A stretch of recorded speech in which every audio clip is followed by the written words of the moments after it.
राष्ट्रवादी केशवनगर मुंडवा शाखेकडनं मी विनंती करतो, नाही तर आत्ता तरी आम्ही छोटं आंदोलन केले, याच्या पुढे आम्ही जेल भरो आंदोलन करण अशी मी प्रशासनाला कडक विरोधात एक हे देतोय, ग्वाही देतोय आणि थांबतो. जय हिंद, जय महाराष्ट्र.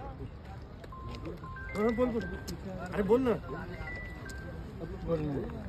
आज केशवनगर नागरिकाच्या वतीने व राष्ट्रवादी काँग्रेस पार्टीच्या अजितदादा गटाच्या वतीने आज आम्ही या पुलावर केक कापून आणि महानगरपालिकेचा 7 वर्षाचा केक कापून बड्डे साजरा केलेला आहे.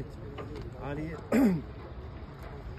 मला आठवतंय चांगलं की हा ब्रिज किरण गीते साहेब आयुक्त PMRD 7 वर्षापूर्वी यांनी तो ब्रिज साठी सँक्शन केला होता. 7 वर्षापासून त्यांच्या काळात मेट्रोही झाली. किरण गीतेंच्या